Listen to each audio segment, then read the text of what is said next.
All right, Jeff Strand, and we are live for Hello. hello and welcome, and thanks so much for being my next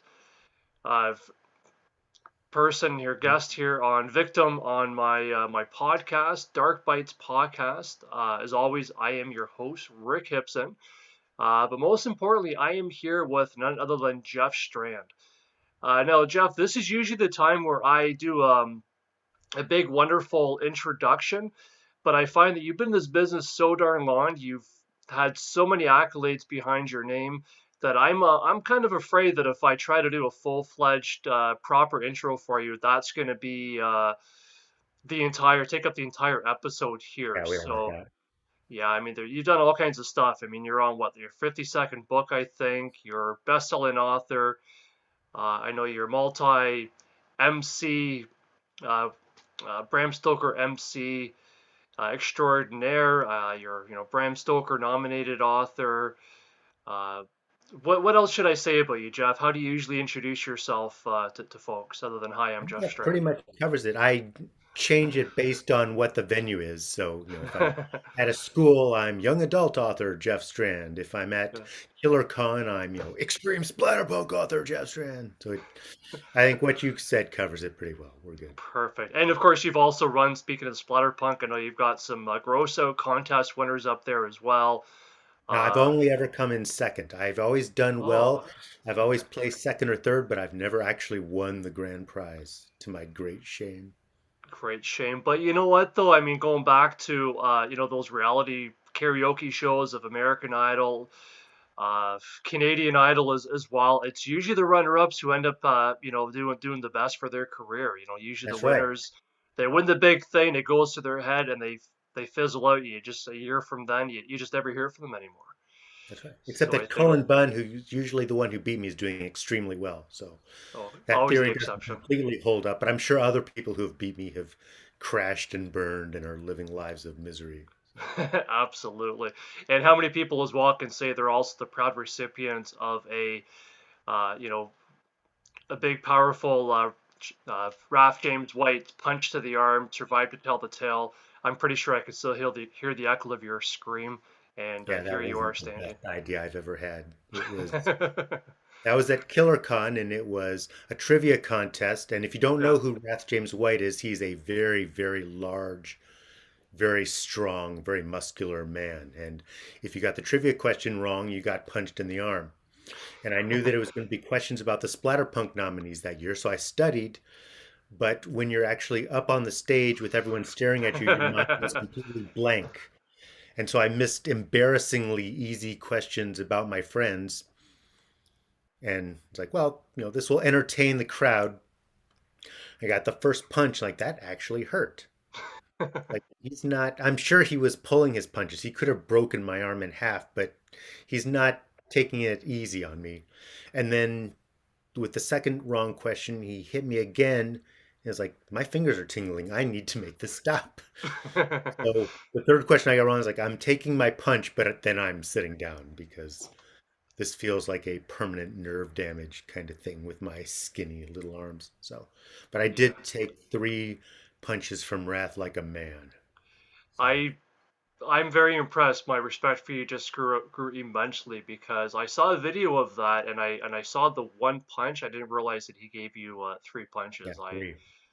That's impressive. You should play poker because I thought you handled that pretty well. I mean, I grimaced, and I think my face probably scrunched up in even bigger pain than yours did. I mean, you did go Well, off of the camera, so. on one hand, there's respect for taking it. On the other hand, there's scorn for being dumb enough to purposely do this. He didn't drag me up there and say, "Hey, Strand, I'm going to punch you." It was a completely voluntary thing that I thought would be fun and entertaining. And then, like, no, that actually hurts. Yes, but in all fairness, it was very fun and very entertaining. So Yeah. I appreciate you enduring the pain and of I the did it for you. savage punch. Thanks, Jeff. And speaking as well for, kind of taking the pain and everything else too. I know that you also took on, of course, most recently you mentioned, about the fact I mentioned off air here about your awesome setup and all the wonderful books that you have that looks like they just magically appeared behind you and put themselves together in a very orderly fashion. But I understand that there is, much like the book behind me, a lot of writing reflections of a lot of cursing that probably took a lot of cursing to get your shelf that way. You recently had a pretty big trauma-inducing move, from my understand. So you went from, and I'm gonna embarrass myself here, under the imposing light of Jeff Strand. I might get this wrong, but I think it was Atlanta, Georgia, that you just recently, you and your wife Lynn just recently moved from. Is that right? From Atlanta Right. to Chattanooga, Tennessee, of all So good places. job, because Americans don't know Canadian geography at all. So the Oh, I fact that know. you got Atlanta to Chattanooga is impressive.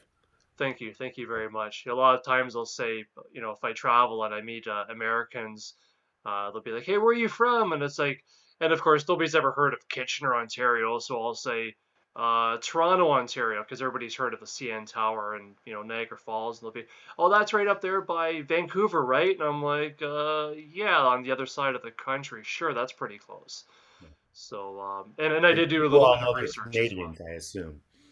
Yes, yeah, exactly. We're all Canadians. We're all, oh, you live right beside, Bob in his igloo, right? And the trapper John. I'm like, yep, yep, I know him. Sure, we're all Yeah, cousins up it was here. a challenging move. It was a everything that not everything that can go wrong, but many things that could have gone wrong went wrong, including at one point being up at 4 in the morning, desperately trying to unload a U-Haul in pouring rain. And Oh, actually, that the books were the sucks. fun part because by the time it was time to set up my office, all the ugly stuff had been done, all the carrying of heavy furniture and boxes had been done. So Yeah, actually getting to put books on shelves was sort of a fun, relaxing part.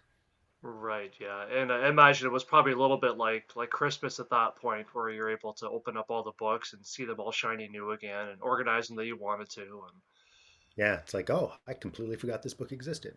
So, yeah, and that's one thing I find about moving. It almost feels like it's like you have all these lost artifacts, that you're like, oh, I didn't know I had that, or holy smokes, I thought I got rid of that a long time ago. That's embarrassing. Why did I keep that? Did you and Lynn find any kind of hidden artifacts or things that you're like, holy crap, that still exists? yeah, there's a lot of stuff because when we moved from Florida to Atlanta, I basically, we had so little storage space that I had essentially a closet that was nothing but unopened boxes because I didn't have an office space there. So I was like, well, this stuff, I don't have any place to put it. So it's just going to stay in the box for 4.5 years. So I got to go through those boxes like, oh, all these wonderful treasures that I can now enjoy. And there's lots of Yeah. stuff that, I don't need access to. I've got, my trunk novels, the novels that are done, printed out, will never be published, but it's kind of cool to have them. So it was fun to sort of go through those and say, hey, there's a book I wrote 25 years ago that's terrible, but it's kind of cool to still have it. So at some point when I have more free time, I'm going to sort of do a social media thing where it's like, look, here's an early rejection letter from this market, and here's a short story I wrote that was never published because it sucks, and just go through the archives of obscure stuff. That'd be pretty cool. I always thought, they have all these Hall of Fames for various things, especially for sports, etc. And I know there are some Hall of Fames out there for literature. There's obviously various museums and things, but I always thought, how cool would that be if, we had some kind of a Hall of Fame, especially for the horror writers, maybe even a wing of the horror writers, where you've got all these people that they've got all their trunk stories, all that kind of stuff on display, where you can see what they've kind of gone through, but there's a glass separating you, so you don't necessarily have to actually read it. You could just, you know, take in the awesomeness that is all these trunk stories that will never get read, maybe should never get read, but it's a big chunk of what made you who you are, I suppose. Yeah, once I reach a level of popularity where my work has historical significance, then you can chunk stuff in the context of, hey, here's a crappy book he wrote 25 years ago. Yeah. Now, when you're talking about those books, from 25 years ago, which I know that was just the number you threw out, but technically that's kind of half of what your career is, right? Because you're, well, not technically half of your career Have because my you did life, not my career. of your life, exactly. It's Um, pre-career stuff. Your career stuff. So when you look at the crappy stuff then and you compare that to your not crappy books that you tend to write now, was there anything that was kind of outstanding where you thought, man, if only I could get over this hump, or if only I could figure out how to get this part of my writing right? Was there anything you would pinpoint that you had to iron out before you kind of got to the next level of getting published, being recognized, and to the point where you can at least read your stuff and think, this doesn't suck. Now I got to find a publisher who feels the same way? I didn't like to waste ideas. So, and my early stuff was pretty much all comedy. So I wanted, every joke needed to be in there. Yeah. And so I didn't like to cut stuff. And part of, what makes a comedy work is cutting the stuff that doesn't work. And what would happen is I would get halfway through a project, say, you know what, this isn't working. I'm going to move on to something else. But then I would want to scavenge everything, that was, you know, it would turn it into a literary chop shop. Okay, I can use this, I can use this. So I'd keep a big list of all the material I liked, and then I would try to squeeze it awkwardly into the new project. And so you would, that joke doesn't really fit. And you can see this in some of my real early published work. My book, How to Rescue a Dead Princess, which isn't, it was published, it's no longer available. You can get it like on eBay if you try really hard. Yeah. That was a book Black where Web. I wanted every joke I could think of to be in there. And, looking at it now, which I don't do, but remembering it, I was just trying to squeeze in everything, and you can see that joke isn't very good. That doesn't really fit. There's this whole sidebar, which maybe is funny, but shouldn't be in there. I think the best advice I've ever read about writing is Neil Simon saying, I have no loyalty to a funny line. If the scene works better without it, out it goes. And, I'll do that where it's like, that joke is really funny. I love that one liner, but it doesn't really reflect the character. It's not something they would say. It it diffuses the tension too much, so I need to get rid of it. And now I will do that because I know I'll be able to think of other lines. But back then it's like, no, that joke is too funny. I will not let it go. So my stuff was a mess and once I started writing horror, I would, just try to throw in everything I could. So if you read like my never published book, Chilling Delights, there's a lot of good stuff in there, but there's too much good stuff in there because I didn't want to throw out any ideas. So it just kind of stuff doesn't hang together.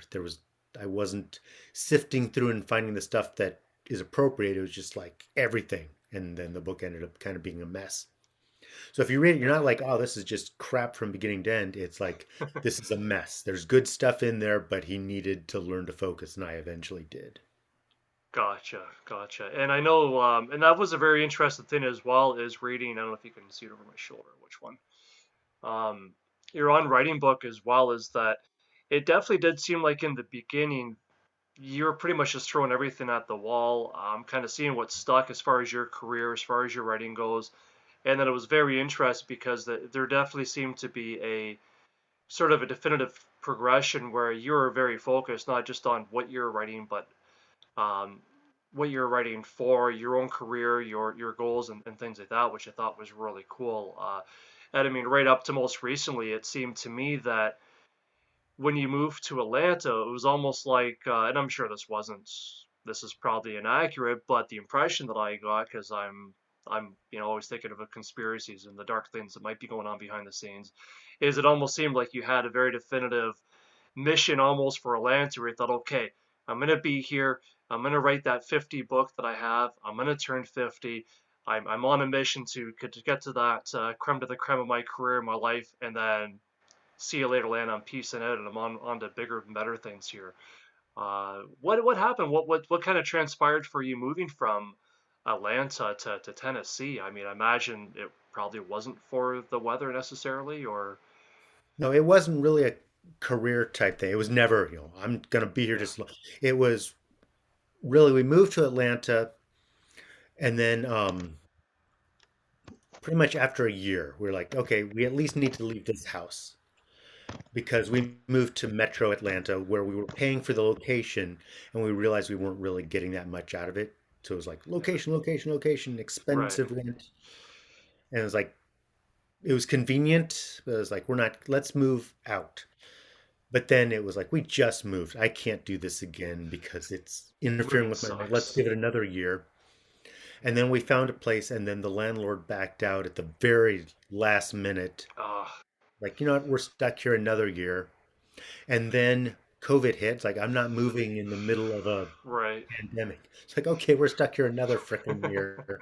And then finally, it was like, okay, unless COVID just scorches through, and now there's the new variant. So it Right. probably, if we were still now, we thought, all right, we're giving it another year. But we found a little window. It's like, well, we can move, somewhere else in Georgia. We can do more of the outskirts of Atlanta, but we enjoy Chattanooga, and Chattanooga is, for those of you who don't know the geography, Chattanooga is like as close to Georgia as you can get and be in Tennessee. It is, Okay. I'm just like 5 minutes. In 5 minutes, I could be in Georgia. That's good. It, So, so it's so like, well, I can still hang out with my Georgia friends because we don't mind road trips. So I'm still technically a member of the Atlanta Horror Writers Association. They haven't booted me yet, and we have yeah. a couple other members in Chattanooga. So it's thus far I have not been expelled from the group. That's It's good. Just just, we had been planning to leave that area for a while, and then it was like, once you're going through a pandemic and you don't get to see your friends anyway. So we did pretty deep quarantine for about a year. So it was like, I'm seeing my local friends on Zoom only, so it's like, what's the point? I could, right. if I'm only seeing them on Zoom, I could live anywhere. And so we kind of decided, what, let's try Chattanooga. And so far, it seems to have been a really good decision. But it Yeah. wasn't based on career or anything. It was no, once I hit 50 books, I'm out of here. It was completely unrelated to any book writing stuff I was doing. It was just like, it's time to Yeah. go, and because we stayed in Florida for about 21 years, then moved to Atlanta for 4.5, and I don't know how long we'll be in Chattanooga. Hopefully, a really long time, but we'll see. Yeah, and I was looking at some pictures as well because I'm thinking, other than it being a very, I mean, it's so you to move to a place called Chattanooga, like it's Yeah, such a funny name. So I thought I'm gonna check this place out and see how funny it is. And it looks like a gorgeous little place, kind of nestled down there at the bottom of the mountains, and some gorgeous bridges kind of going over it, and it's a nice looking city. yeah. I mean, there's a lot to like about Atlanta, but the traffic is nightmarish. I've And heard. so, and nothing's convenient. So it doesn't matter. It may be convenient in terms of distance, but it's not convenient in terms of getting there. So, we were in a good spot where you could jump onto Highway I-20 very easily and get onto Highway I-75 very easily, but Yeah. it was always backed up traffic and difficult to get to stuff. So I much more enjoy, if it's 5 miles away, it's about 6 minutes away, and I'm cool with that. So that's for the Canadians watching that kilometers. About 5 kilometers.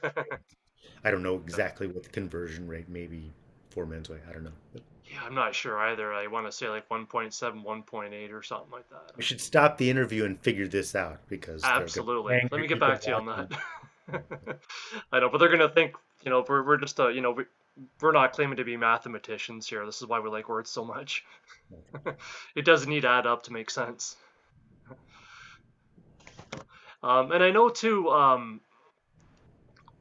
regarding the environment as well. I mean, like you said, you're not too far away. Books throw away from your old stopping ground there in Georgia too. Do you find that you're the type of writer who do you tend to pull things like as far as your muse and your ideas and that come from? And no, I'm not going to ask where your ideas come from. I think that's a terrible question. And even if you knew, you're not going to tell me, and you shouldn't. But as far as your environment goes, like, do you find that you are this kind of writer where you tend to pull things from the environment, where you think, okay, hey, now that I'm in Atlanta, I'm going to write about things that I'm seeing here, big bright lights, casino, beaches, that kind of stuff, and then now that you're in Chattanooga, maybe you're going to talk about, more mountain region, that sort of thing? Or do you find that, you can just be in a cardboard box and you're going to pull inspiration from whatever you see as soon as you close your eyes, kind of thing? Like, do you find, I, it varies by book. It's kind of like if the location doesn't matter for the story, then I just default to where I live. yeah, If and it sometime when I was living in Florida, sometimes it would be set in Tampa, which is where I lived, or sometimes it would be a fictional city in Florida. But if the terrain if the story is dictated by the terrain, like Dweller needed to take place where there was a large, vast forest that Yeah, the main character could hike through. So I had to set that in Ohio because I needed that environment. But some books don't require that, and then I just sort of, well, I might as well set it in Chattanooga where I live so I don't have to be constantly researching details that don't directly impact the story. So it's kind of a, if it needs to be if it needs to be winter, then obviously it's not going to be set in, southern Florida. But if it right. doesn't matter, I just, you know, Wolf Hunt was specifically set in Florida because I wanted these New York guys who hated the heat to be doing this chase through Florida in the summer. But a lot of times, if it's a mostly indoor set book or whatever, then it's like, well, it doesn't matter. I'll just set it in, wherever I live, just to not have to be constantly researching little details that you can get wrong without having any idea that you got them wrong. Gotcha. That makes a lot of sense. And I know, kind of going back if I can from the moving experience and that, and probably plan to move and looking for that, you know, sort of crack in the world so you can jump through it and get the moving done through all the pandemic and everything else that kind of happened too. I noticed that as distracting as all that probably was for you, I mean, you had an absolutely, bumper year as far as, 2020 goes, early 21. Even kind of banning out books. It feels like every time I log on to social media, there was a new from Jeff Strand, and I'm like, holy crap! All right, I guess I'll buy that one now too then, and put that to my TBR pile and read it as absolutely fast as I can. But then I noticed that over the past 3 quarters or so of not this year, obviously, because we just got into 2022, but 2021 still feels weird to say 2020 anything. I noticed that there was a bit of a more of a trickle effect where you still had some great books, that came out. Of course, with on writing, you've got Autumn Bleeds into Winter. You've got, of course, the sequel to Pressure, Deathless came out. And you had a couple of shorts and anthologies, things like that, but not nearly the bumper year you had before, where again it was almost every month or two you had a brand new publication. I started to think, what kind of things were you sacrificing to what gods to have this writing energy to do all these things, and clearly no sleep.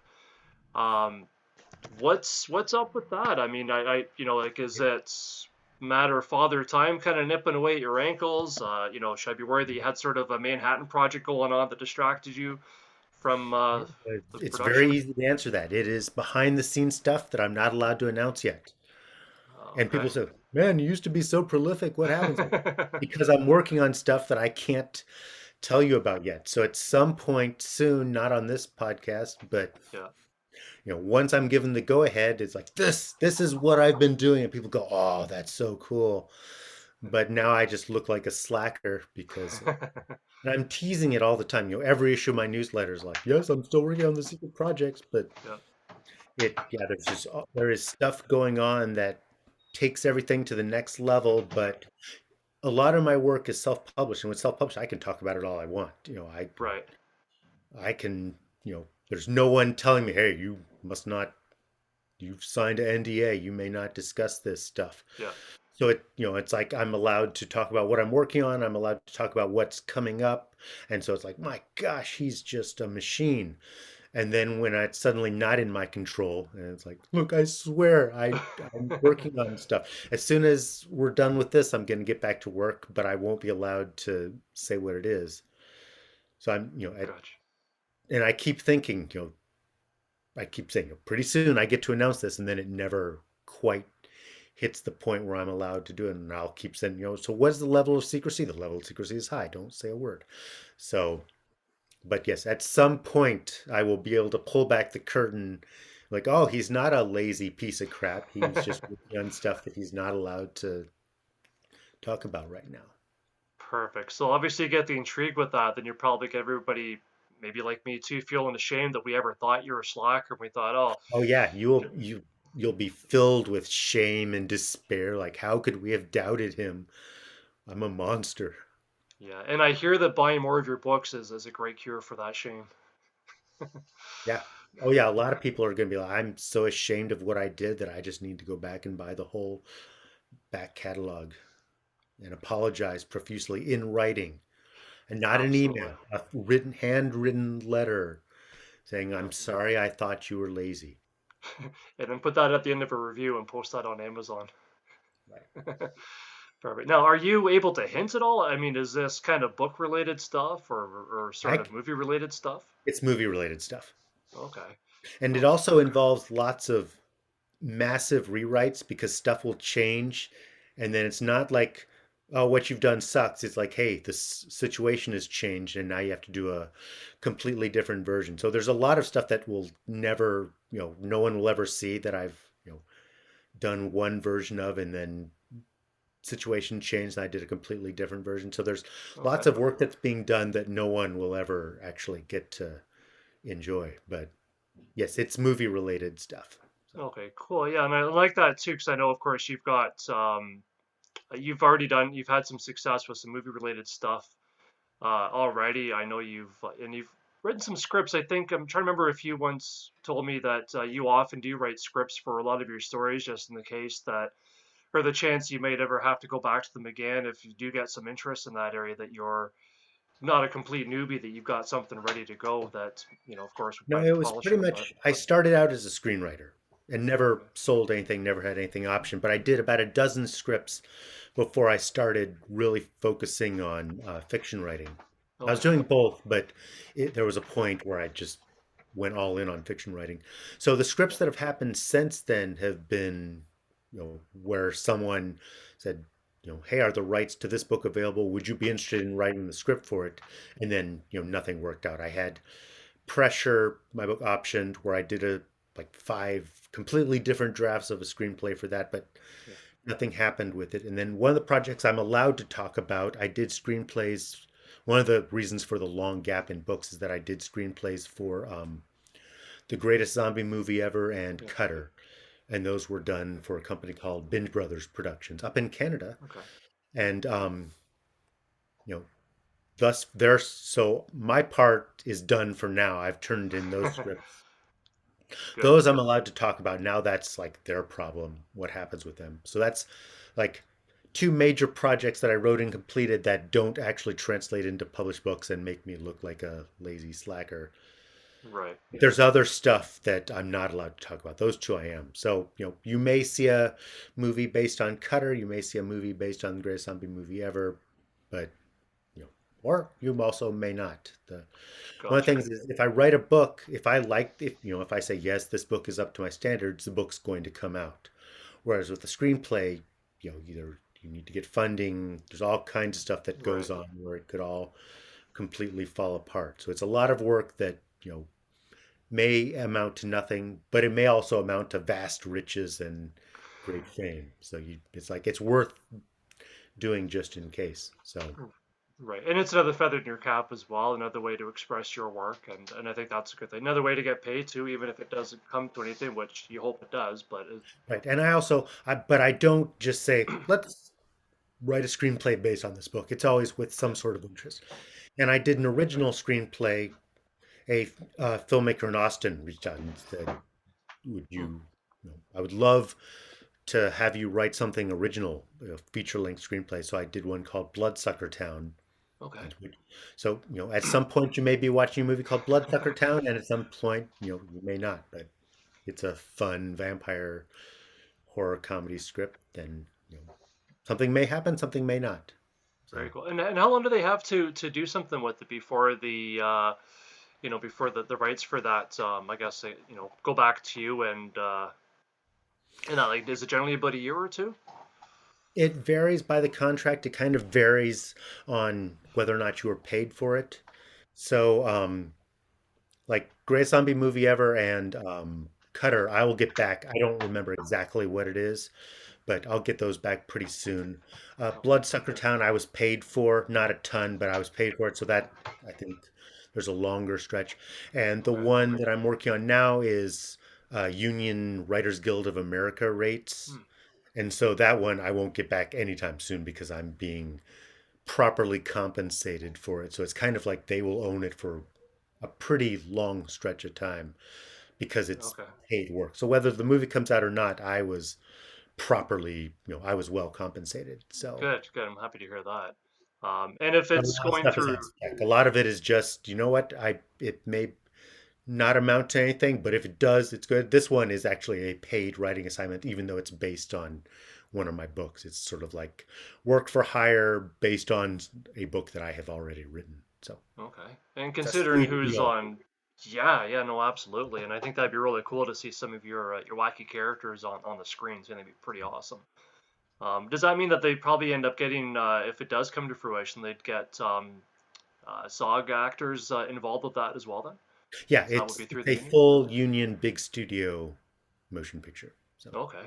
Okay, that'd be very, very cool to see that. And with your, because I know you get to agree to whatever contract you want, and I know you can only say so much, but regarding the movie stuff, does that, once they're like, okay, great, we've got a director for this, we've got some actors in mind, that sort of thing, let's revise the script or what have you, are you on board as well to kind of get the final approval to say, no, that's not my story, you completely ruined it? Or are you able to say, nah, this guy wouldn't say that or wouldn't do this if they make changes? I will say the creative team behind it is very respectful, very open to feedback. They have no interest in ruining the book, Oh, but thank goodness. contractually, I have no say in that at all. Like, Right. if it comes to a conflict, I lose. Gotcha. Like, I'm the writer. I am the low person on the totem pole. So no, I do not get to flex my muscles and say, no, you're doing it my way. No, they're doing it their way. But they have been Perfect. very respectful, and I have, had lots of creative input. But no, ultimately, I do not contractually. I have no power at all. I am a hired writer, and I'm lucky that they listen to me. So Gosh, yeah. And I think it was, or the late great Jack Ketchum or Dallas Mayer who always said, the book is the book, the movie's the movie, yeah, kind of the start and the end of all that. But hopefully, at least do a cameo if things do come to fruition, so that we can, get you some screen credit on that, and we yep, can that's the always all the plan. people watching can be like, hey, I know that guy. I Yep. remember when he was just a guy on Zoom, and now he's on the big screen. So that'd be pretty fantastic with that. And I know, one of the things that you kind of did talk about as well with, getting some of the new stuff out there as well over the last year or so. Of course, was the much anticipated once we heard about it, the much anticipated sequel to Pressure with Deathless. One of the things I wondered about when I was reading that book, which was just fantastic. I mean, I absolutely loved it.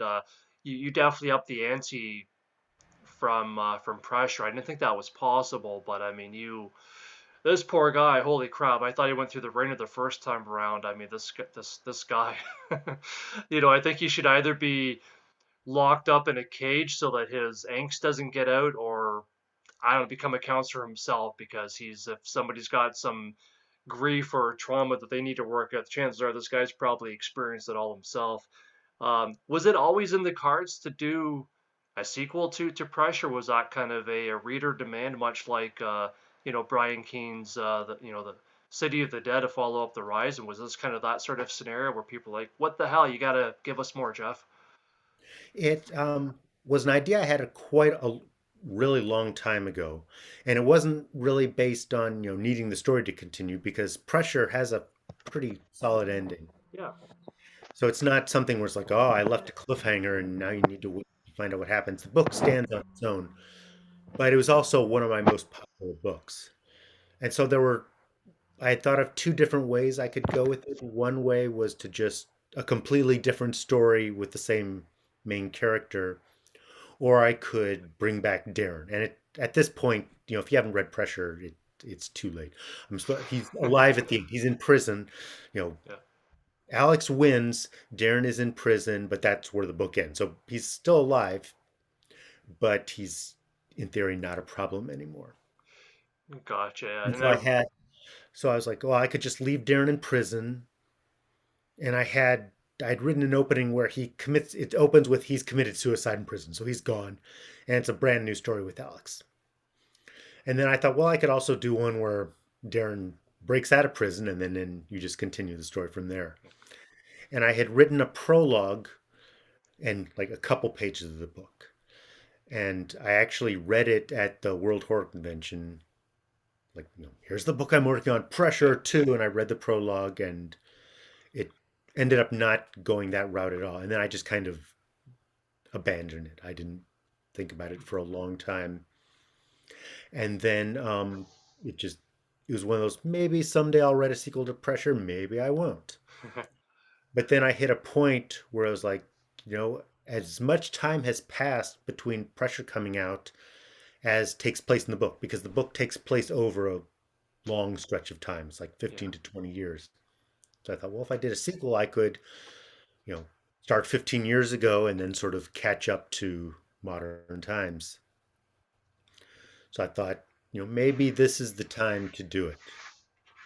And then I came up with an idea, which I won't spoil here, but I came up with a way to continue the story that I was satisfied with, which ups the stakes but isn't goofy like having Darren escape from prison in chapter one and then look, he torments him for another 20 years. I figured out a way to continue the story where it's more Darren's looming presence without him actually, you know, being the one who's the antagonist. Right. Yeah, and I So really once I enjoyed that. came up with an idea, I thought, okay, I've got the hook. I figured out a way to sort of continue the story. Yeah. And then I either intelligently or foolishly reached out to Paul Miller at Earthling Publications. And he's the one who published the original hardcover version of Pressure. Yeah. And so I was like, hey, Paul, I'm thinking of writing Deathless. Would you be interested? And he's like, absolutely. Here's a contract. I was like, oh, crap. Now I have to do it. So let me write this first. Come on. No So, pressure.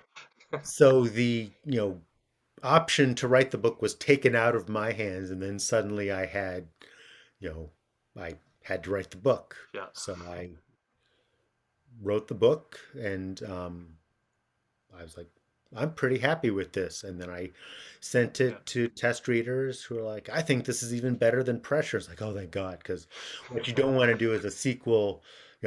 The Earthling, the hardcover edition of Pressure came out in 2006. And it got more notice because the mass market paperback from Leisure came out in 2009. So that's where most people had heard of it. But Right. the book really was 2006. And so when you're waiting that long on a sequel, you don't want people to say, not really worth waiting this long for. So I was Right. really happy that the very tiny group of people thought it was, you know, as good as or better than the sequel. So that was a relief. And then the book actually came out, and then the overall assessment was, yeah, this lives up to Pressure. So I was, I've been very pleased with the reaction to it. Yeah. No, they definitely make great bedfellows, if you will. The two of them combined. I think it's yeah, they really play well, very well off of each other. And I think Yeah, if somebody makes a mistake and buys Deathless first, they're not gonna be like, glad I didn't waste my time on the first one. I think it's if they make that mistake, they're gonna want to go back and treat it was Pressure as a tricky sequel, as a because prequel. Deathless is very, very much informed by Pressure. It's not, Yeah. the past is an important, it's basically a book about the past coming back to haunt him. Yeah. But I didn't want you to have to read Pressure. And I wanted to compensate for the fact that a lot of people read Pressure 16 years ago. Right. And, I don't remember books that I read 16 years ago. So I wanted it to be something that still stands on its own. It's really heavily informed by the past, but if you don't really remember Pressure that well, I tried to, a lot of work was put into keeping you up to speed without just doing an info dump, making sure that you were caught up, but still having a book that's informed by that. So the best way to read it is you read Pressure and then go into Deathless right after that. But if you haven't read Pressure or you haven't read Pressure in a long time and you're like, it wasn't that good, I'm not going to reread it, you're still completely caught up on what's happening. It's not a sequel that was like, if you don't remember Pressure, you're going to be lost. I tried to make sure that Yeah. every step of the way you fully understand what's happening, but it's a more fulfilling book if you have read Pressure. Yeah, and I really enjoyed the way you did that too, and I appreciate it because I didn't read Pressure when it first came out. I probably read that myself maybe I don't know, maybe 4 or 5 years ago. I wanna say about that. So it's kind of nice that you sort of gave the sequel a bit of a previously on scenario, but you didn't dwell on it. So you just kind of said, okay, this is kind of what happened before, and this is where we are now. Done. Get on with the rest of the book. I thought that was pretty clever, and I thought it worked really well. Thank you. So, thank you. And I noticed too, like one of the cool things regarding uh, the book, the sequel for that as well, is that along with having some new books, that sequel, I thought it was pretty cool too that you've been re-releasing some of your books as well with brand new covers as well, courtesy of your in-house cover designer, Lynn Hansen, Mhm. who I think she's been making some amazing strides as well in her own graphic artist career. I mean, it's been fantastic. Along with yours, if you don't mind, because she's a lot of her covers are linked in with yours anyway, so I'm going to use that as the bridge. Where I'm going to put a link to her stuff in this podcast down below as well, Cool. so people can check out her stuff and as well, of course, how it's linked in with some of your brand new covers. How have you been finding that? I mean, obviously, I'm sure she gives you a fantastic pay rate on that, and the payment plan is pretty reasonable. Uh, just got to spend the rest of your life with her, which I'm sure it's a mutual benefit. But how have you been finding that experience with getting a new cover on the books and being able to sort of re-release some of this stuff, especially since you've been doing a lot of stuff behind the scenes and you maybe don't have as many things that are necessarily there to fly back onto people's shelves? Like, how has that whole experience been for you? Great. I've been gradually getting the rights back. And so at this point, except for my young Okay. adult books, which are all still in print, Yeah. I've got the rights back to everything. So, Cool. Pressure was a mass market release, but then I got the rights back. Dweller was a mass market release, and I got the rights back. And this has been a really long project. So at the start of her cover art career, Lynn was doing covers. She did covers for the five, or at the time, the four Andrew Mayhem series books. Yes. She did a pressure cover. She did Dweller. And then, like I said, her skills have been evolving. So then it's like, okay, I can do a better cover to Dweller. So then we re-released Dweller with a new cover. And if you're a completist, so I have to have all the Dweller covers, then you buy the new one. If you're, it's the same book, so you don't have to, but now Yeah. it has a better cover. And we've tied that into you know, sequels. So when I finally did the fifth Andrew Mayhem book, she had done new covers for the first four when I got Yeah. the rights back, but then it made sense to do new covers for once the fifth one came out. I was like, oh, well, let's rebrand them. And so she did new covers for not just the fifth book, but the first four up to that. And with Wolf Hunt, she had done covers for one and two, but that was at the start of her career. And then she thought, Yeah. well, I can do a better job now. So when Wolf Hunt 3 came out, she did new covers for one, two, and then a one for three so that they looked like a series. And same thing with Deathless. Once I did a sequel to Pressure, she had done the previous cover to Pressure, Yeah. but then did a new cover that tied into the cover for Deathless so that when they're side by side, you can see that they are branded as a series. So that's been a lot of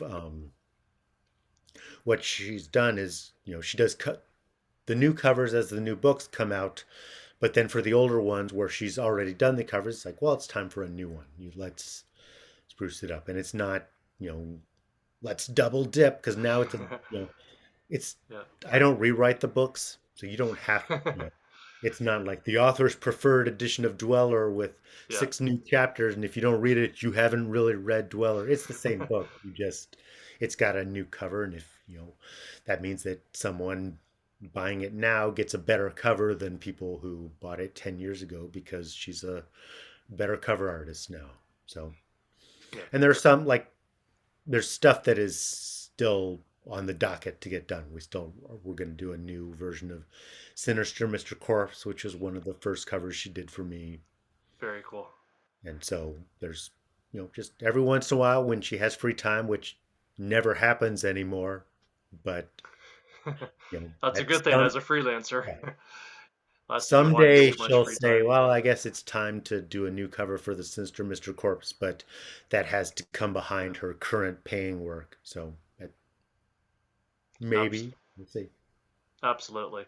And I think it's really cool too. I definitely love to to have Lynn on the show sometime. I'm definitely gonna invite her on, see if she's crazy enough to do the same thing, because I know she's done fantastic panels as well at various conventions too, that talks a lot about her cover artist work, about kind of breathing new life into older titles. And I think that's something that certainly as self-publishing is expanding a lot more, and it doesn't have as much as that stigma on it. I think Lynn definitely brings a lot of freshness to that, and I think a lot of new angles that are just being more discovered right now, and I think are just fantastic tools for self-published authors to kind of latch on to. And even if you're not self-published, I mean anybody really, to help them get noticed.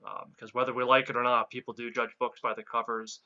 I'm just as guilty. I mean, I've got some books on my shelves because they've got fantastic covers. I haven't read them yet, but they sure look great on the shelf. Obviously, none of your books. I read them all. Um, Well, we just, we're settled into the new place. So she has her downstairs studio, which has the full Zoom setup. So she's ready to be interviewed whenever you're ready. Perfect. No, I appreciate that. So I'll maybe you can put in a little bit of insider or a nudge for me, and I'll get her warmed up for that. Speaking of, and I guess I kind of segued myself too, because one thing I really want to talk to you about is self-publishing. Hopefully, I'm not going to ask you to repeat a million things that you've already said a million times at other panels and discussions before, although I know it's probably hard to get around some of it because it still stands. Is self-publishing itself definitely has a bit of a stigma still attached to it.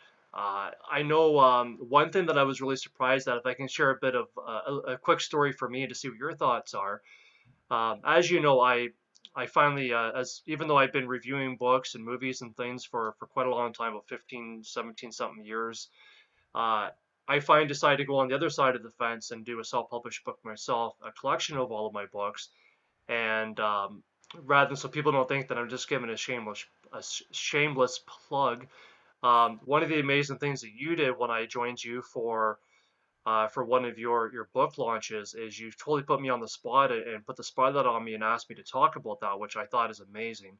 For folks out there as well that are watching, I mean, just an extra kudos to you, Jeff, as being a fantastic person, as somebody that really is paying it forward. You're not afraid to share the limelight if it means that maybe some other folks will kind of, get a bit of an opportunity on that shared light as well. And I think that the horror genre as a whole, self-publishing is such a shared community, but those same values definitely aren't shared by people that you would expect to share them. For example, I took one of my some of my books, or my book, some of them, to a bookstore that had previously agreed to take a look at them, put them on the shelf, and this kind of leads to my question to you, Jeff, is that when I demonstrated them to him, he didn't realize what I self-published through. So I self-published through KDP, Kindle Direct Publishing, which a lot of, or I think all of your self-published books are primarily sold through as well. You use the same platform. And he said, "Oh, use KDP. Oh, I don't know about that." And he kind of made a major about face with that. And I'm like, "Oh, have you had a bad experience with that?" And he said, "Well, let's just put it this way." He's like, "As far as I'm concerned, KDP is like the frozen mixed vegetables of the publishing world." And I didn't know what that meant. I mean, I wanted to ask him his opinion. I wanted to put it on him to really see what he thought. But at the same time, here's a guy that wants to put my books on the shelves. So I just kind of focused on, yeah, but I've got this guy in here and this guy in here, and I know lots of great people. Hey, have you heard of a guy named Jeff Strand who has essentially built, the plateau of his career on self-publishing? So there's people that make their careers on this stuff. So it's interesting. He said that, and I kind of left it at that. But I walked away thinking, you know, this is a bookseller. I mean, what's he doing condemning self-publishing essentially? I mean, luckily he did put some of my books on the shelf, but I'm he's obviously not going to promote them. What are your thoughts on that? I mean, do you still come across that quite a bit in your career and your path, do you still come across people that think, oh, you self-publish on KDP? Oh, that's terrible. Not Why a do you think lot. that's Part of there? it is one of the things you give up when you're self-publishing is, for the most part, bookstore distribution. So, I don't, I have kind of stopped worrying about that part. And I Yeah, knew going in, that's it. If you go into a bookstore and say, hey, here's my self-published book, will you put it on the shelves? The answer will probably be no. They can order it, it's available in right, their systems, but I understand that with the career choice I made, my stuff isn't going to be on bookshelves. And does it matter? It depends on the book. With my young adult books, I need a publisher. It's like, yeah, what do they bring to the table? They bring a lot to the table because my books are really heavily toward the library market, and they're toward the bookstore market because I'm writing for an audience that doesn't have credit cards. And so they aren't really on Amazon buying stuff. They go into a bookstore or they go into their school library. So for the young adult stuff, I can't self-publish that. The publisher brings too much to the table. Any YA book I tried to self-publish would be a failure. gotcha. With the horror stuff, I've got, the fan base that I've built up over all this time, and then it becomes a case of 70% royalties versus 6% royalties. And 70% royalties means that I make a full-time living at this and I don't have to have a day job. And being able to make a full-time living writing books gets rid of a lot of the, people think I'm a loser because I'm self-published. If Yeah, a lot of people who are traditionally published aren't anywhere close to making a living at it, and I do. So, from that standpoint, the I'm superior to you doesn't work out quite as well. When I was with Leisure, I wasn't making anywhere close to enough to quit my day job. Like, I wasn't making enough to quit my day job for, to take a brief leave of absence. But once I started fully going self-publishing, because my percentage of the pie is so much bigger, then it changed everything. And you right, know, the books may sell in smaller quantities, but I'm getting a lot more of it, so it works out. I make way, way more self-publishing, which is not true okay, for everybody, but in yeah, my particular case, and part of it is that I had built up a fan base over a long time, a lot of it through traditional publishing. So if I'm selling mass market numbers and then switch to self-publishing and I keep a decent percentage of that fan base, then it works out really well. But yeah, there are pros and cons. Pros are I have total control over the books. I don't have someone changing the title. I don't have someone saying, here's your cover. Well, I don't like the cover. Guess what? You don't get to, right, you have no say in that. We're writing your back cover copy for you, whether you like it or not. I have total control over the way the product looks, with the disclaimer that, I don't get to tell Lynn exactly what to do every step of the way. It's kind of, she has a yeah, little bit more power in the cover because I don't get to say, no, that cover sucks. No, I, which they don't. I always like absolutely, yeah, in terms of the power dynamic there, she has a little bit more power over what the cover looks like than I do. But I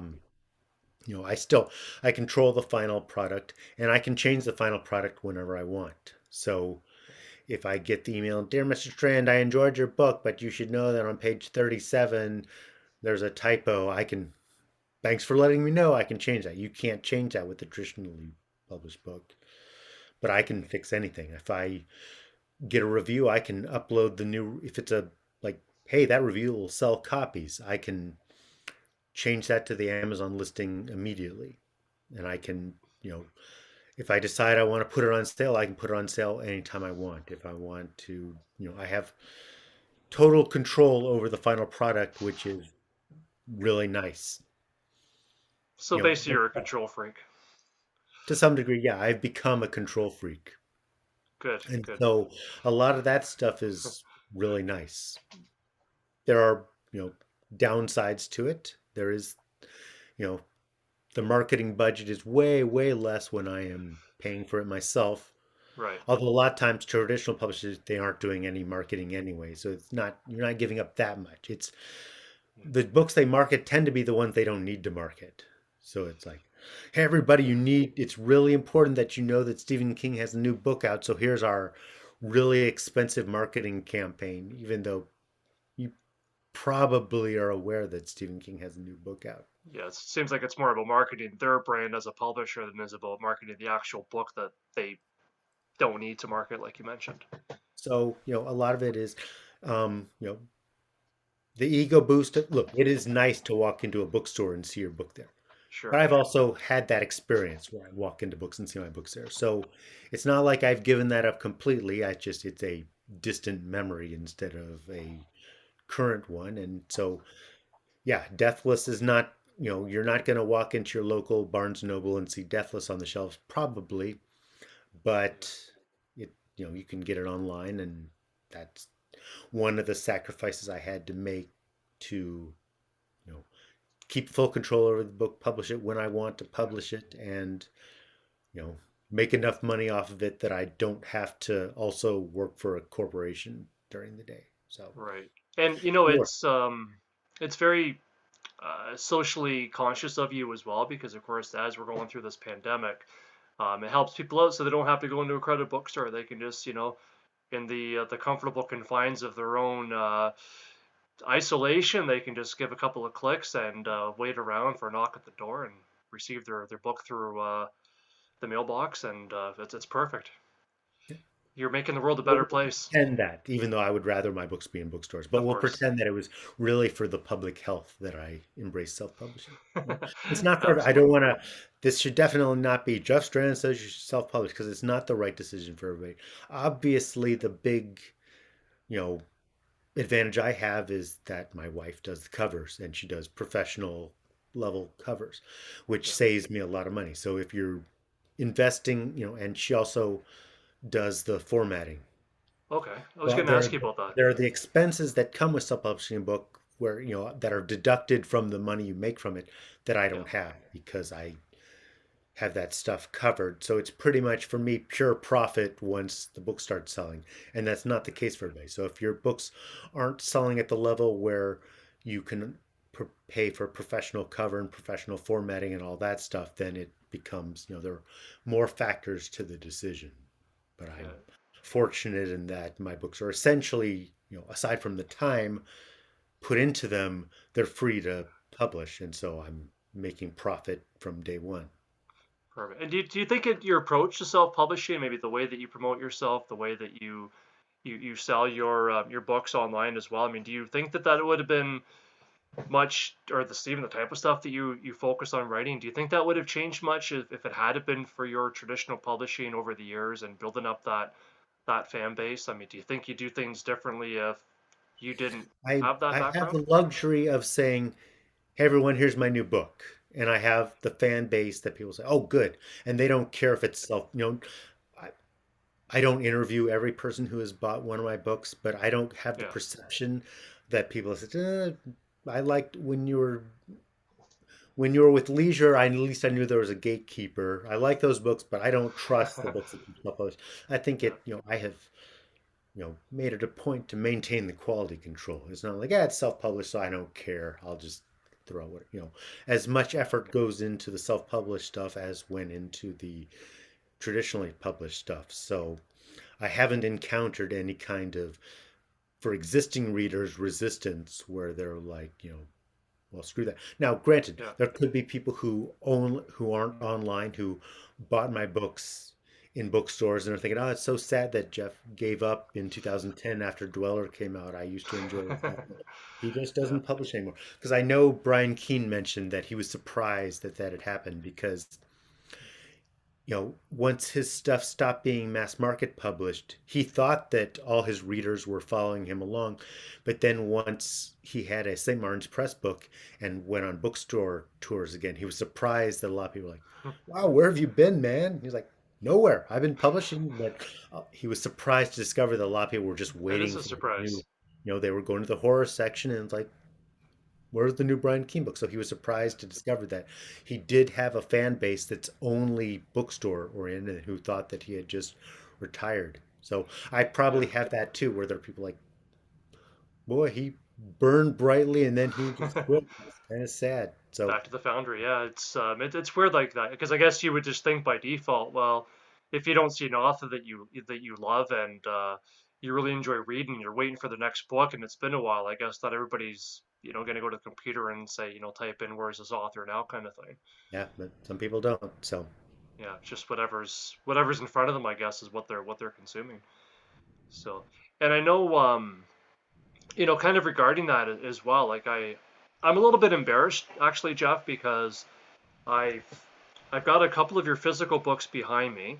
I know I've had some physical books over the year that have been beaten up, uh, and I probably traded them in for other books, maybe even some Brian King books, or probably more of your books, I like to think. And I've got a magazine here with open up to a speaking of Sinister Mister Corpse to a review there in Rue Morgue as well. But most of your books that I have are all locked away in digital format. In my e-reader.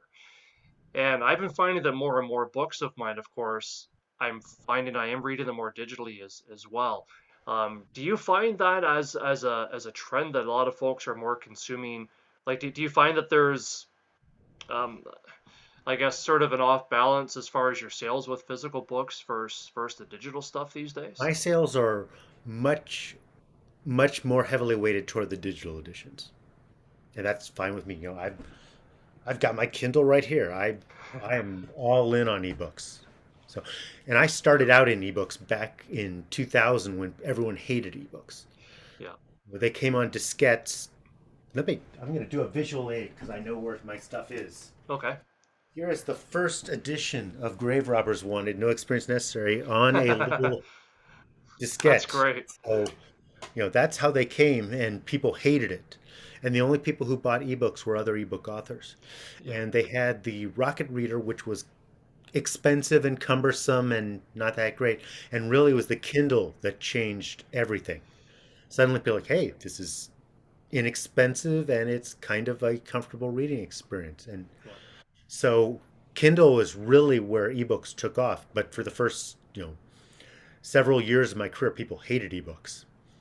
But yeah, my sales are, for a while, they were overwhelmingly digital. For whatever reason, it's sort of the paperback editions are starting to take a larger and larger piece of it. yeah. But it's still, I sell more books digitally, and that's totally fine with me. Absolutely right. Yeah, sales are sales, and I mean it's always interesting to think about that because I'm sure, of course, speaking of the covers and that you don't. I mean, you can still get the great visuals with an ebook, of course, but there's nothing like having a nice big book in front of you, that beautiful cover on there. But on the other hand, especially as the new kids are growing up and people want things immediately, or for the big book files, or people like me that as soon as I'm done one book, I want to immediately get into the next one, and you don't always have that luxury if you don't have that other book waiting for you. Whereas, of course, the nice thing with the e-readers I like is, I wonder what's available. Click, boom. 10 minutes later, you bought the book, you're reading it, which is the cool thing. Do you find that there's a big geographic difference too from who's buying the digital books versus who's buying the physical books, or is it kind of a mixed bag? Do you find I I know that for my adult work, it's mostly digital. For my young adult stuff, it's overwhelmingly print books. that makes sense? So, yeah, the kids aren't buying Kindle books at all in my case. And so my Back to young the adult credit books card I've thing. got just overwhelmingly the paperbacks. And for my adult books, I think I don't know the exact percentage now, but it's been, Sure. at one point it would have been like 95% digital, but now it's probably 75% digital. Yeah. Okay. And do you find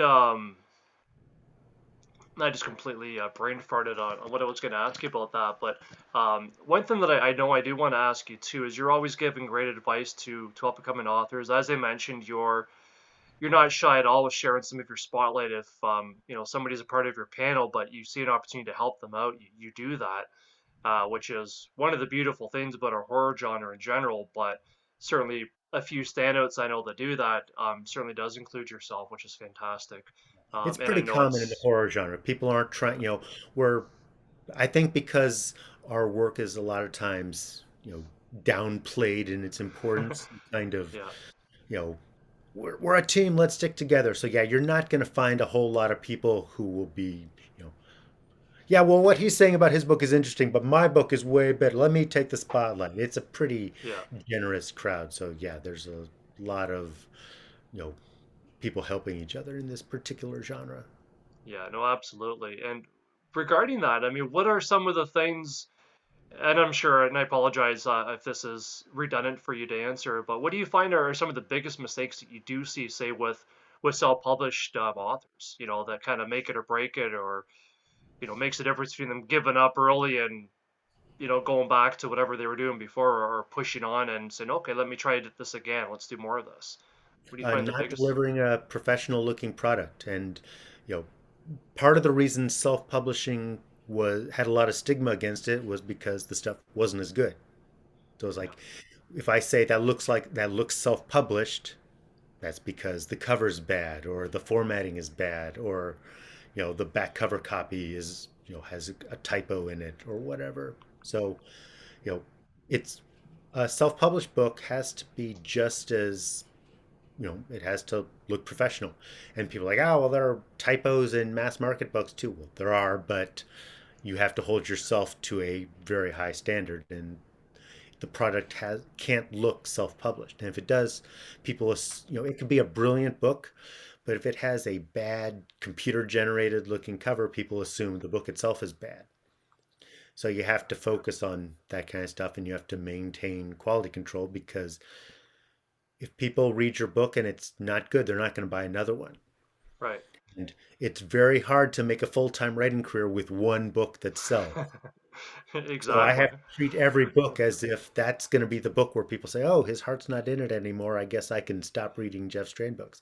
I have to make sure that every single book delivers, which doesn't mean that I have to do formula stuff or stick. I can do stuff like Kumquat, which is a romantic comedy, which sold poorly. Which my horror readers, for the most part, were not going to buy a romantic comedy, no matter how much I insisted. No, it's funny and dark and goofy and stuff, but Yeah.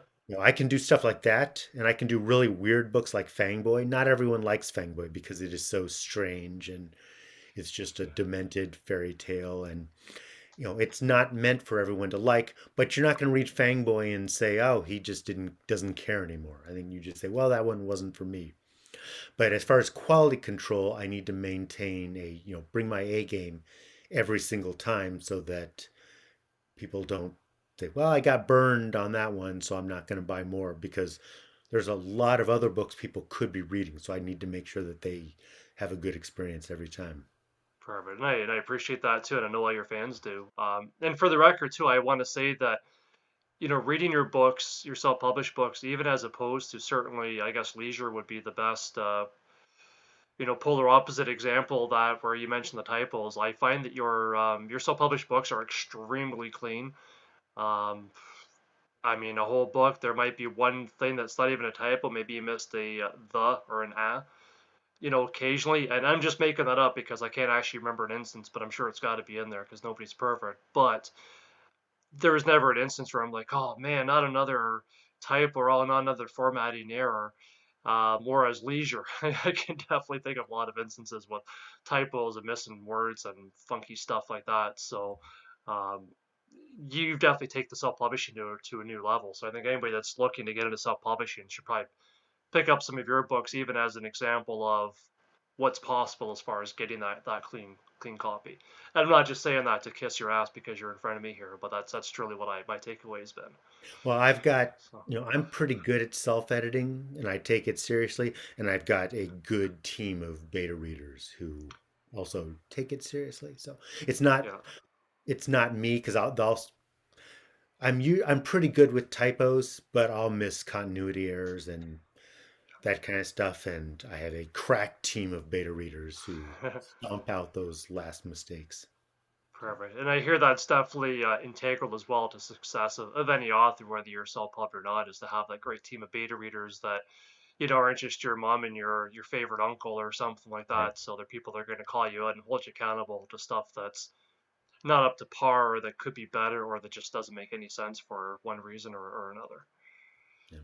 So, and I know now, do you find too, like with the fact that there is so much emphasis on making every book of yours the absolute best it can be as far as the formatting, continuity, all that good stuff. Like, do you find that you kind of focus on one book at a time? Because I can imagine you having various books you kind of bounce around on, so you don't feel so much pressure, or maybe get even burned out on one particular book when it comes to the formatting. So you can kind of let each book sort of sit and stew and go through as much, you know, filtering process, if you will, as possible. Like, how do you find that that is for you on any given day? It varies. For a stretch, I was kind of focused on one book at a time. Yeah, And then there'll be other times where it's like, well, I'm working on a goofy YA book, so it's fun to balance it out with something, darker, more serious.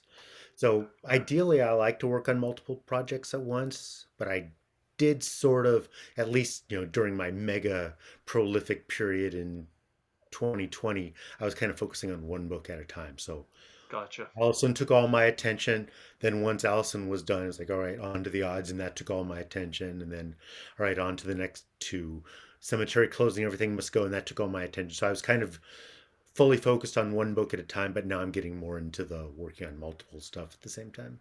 Gotcha, that makes sense. Because I know when Deathless came out too, it seemed like you're banging out the shorter stuff like with Allison and you know, My Pretties and various books like that, Cold Dead Hands, and a lot of the shorter stuff, the novellas, and then all of a sudden, bam! Here's a full-fledged, 300-page novel that you just busted out, and I thought, wow, did you go on a retreat, or was this something that you were doing behind the scenes all along, and you just, so that's why I wanted to ask you that. That's very interesting. Yeah, no, Deathless was a little bit weird because with the self-published stuff, I can publish it, pretty quickly after the book is, once the book is locked in, I can publish it. There's no reason to Right. wait.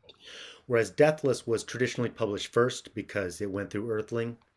Yeah. So it there was a fairly long delay between when the book was done and when the book came out.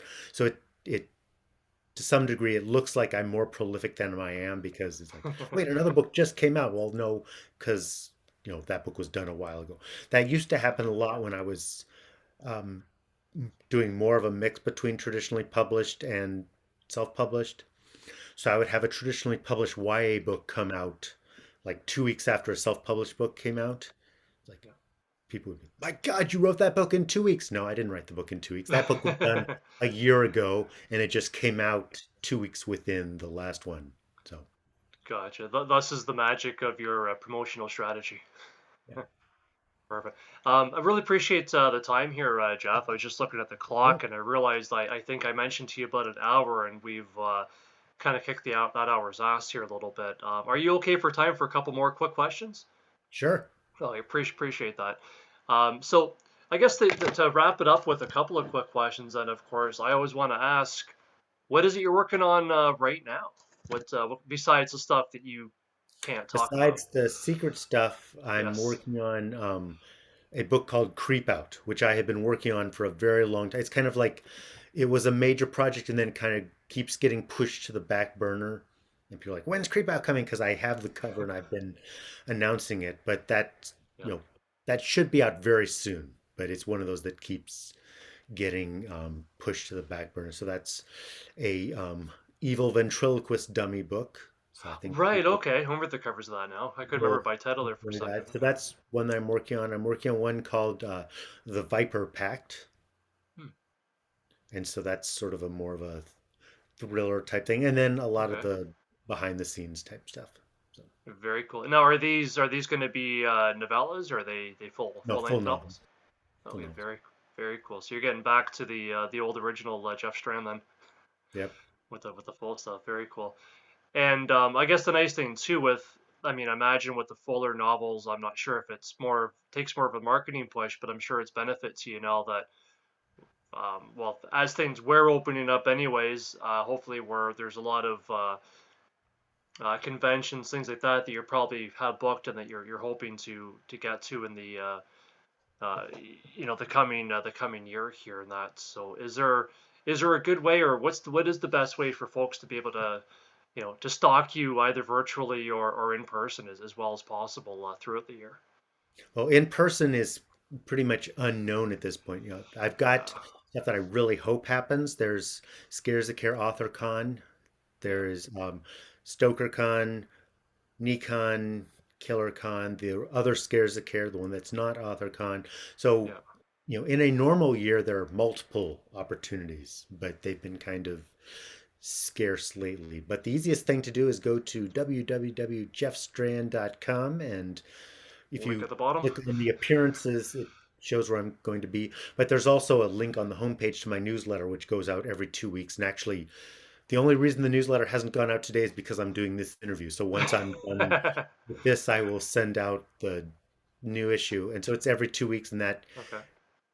if you don't want to go to my website on a regular basis, every 2 weeks you'll get a newsletter that has my upcoming appearances, latest news, and also a brand new flash fiction story every single issue. So, Yeah, which I think is fantastic too, and I love those stories where they're so quirky. They're just a lot of fun, and there's something I look forward to. There's not too many newsletters that as soon as I see them, like, okay, gotta read that. Or if I don't see it on a very typical day when I'm used to seeing them, like, hey, come on, where's that newsletter coming from? I know Brian Keene's is one of them. Yours is one of them. I've got a couple of other ones. But yeah, I really enjoy those stories, and I understand that you're waiting to get enough of those stories that you're going to put them into a eventual collection as well. right. I Cool. haven't completely decided if I'm going to just wait until I naturally have enough stories because I want it to be a good sized book. I don't want it to be, I want it to be, about as long as my other short story collections. Gotcha. But I haven't decided if I'm just going to wait until I hit that point with the newsletter stories, or if I'm going to reach a point where it's like, let's just get the book out and then write stories specifically for the book to get it out there. Right. But at this point, I've got more than half the book filled. So, Wow. Yeah. How long have you been doing this for the stories? I think you've always sort of done this. It feels well, like. I once I completely rebranded my newsletter. I've had an author newsletter since before my first book came out, Yeah. and it has evolved over the years. Sometimes it would just be latest news when I think of it. And sometimes I tried to make it a little bit more formal. But then I hit a point where it's like, all right, I'm done with the Yahoo Group's newsletter. I'm going to completely start over. And this time, the newsletter is going to have an original story every single time. I think I'm about 45 issues into it. So, and it hasn't always been every 2 weeks. Right. It was supposed to be monthly, and then it was kind of like, well, when I feel like it.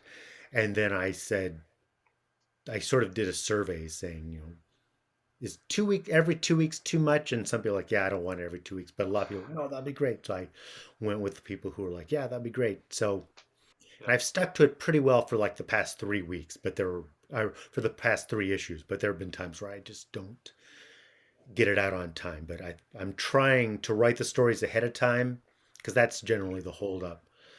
So that I'm always, at least 2 or 3 stories ahead of time. So then I can just plug that in and then fill out the rest of it with the latest news. But Perfect. so yeah, so there was a point where I said, okay, here is the format of the newsletter. It is the Yeah. introduction, the latest news, the upcoming appearances, a special feature, which is either a fake interview with me or I something, love those. Yeah. something goofy, or something, could be, hey, here's behind the scenes about the new book or whatever, and then an original story. So that instead of saying, hey, everyone, subscribe to my newsletter so that you can get links to buy stuff, it's like, hey, there's a brand new story. So if you like my newsletter, every single issue has a completely free brand new story. So, Yeah.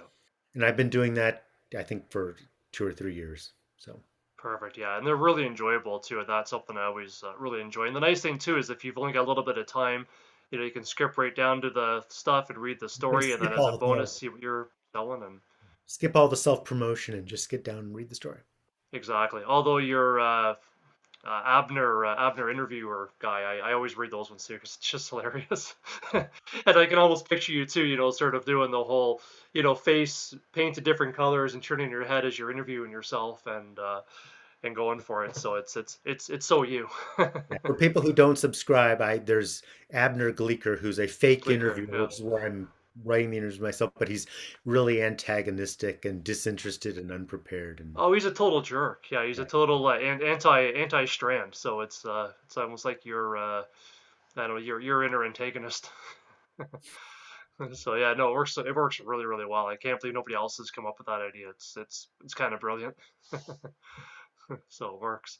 So again, Jeff, thank you so much for all of your time today. I didn't realize that you did kind of fill me with a little bit of shame. I understand, of course, you had to shove your cat Chaos out of the window so you can get the glare off of you. You've held up your Yes. newsletter. For those who've been enjoying Was this interview all this time, you should know my cat was happy in the window, sunbeam, like, oh, life is so wonderful for Kaz the cat. But the sunbeam, it's glare. So I had to shoo him away before I could start this interview. So if you've been enjoying this, it has been, at the expense of a wonderful cat's comfort. So I hope you all realize what it is that you've done. and basically, I've ruined your entire morning here too, and I put the hold on the newsletter, which at least by the time people read this, they'll have been able to read, to have read Yeah. your newsletter. So Yeah, hopefully they this won't overall has miss been it. incredibly inconvenient, but I do it for the fans. Absolutely, and just once again, just shows what a sucker you are for punishment, and how lucky we are to have you to endure such things for our own amusement and entertainment. So thank you for that. So bleeding your heart out for us all. Well, thank So you. thank you. And is there anything else that you have to add to this before we wrap it up and we get Chaos's No, life we back got to the normal? shameless website in there, so I think we're good. Perfect. Well, thank you very much, Jeff, again for all of your time, for giving me more time than I promised you. Didn't do that on purpose, but to go with the trend of inconvenience things, I thought why not? So it seemed to fit. So thank you very much, Jeff. Thank you.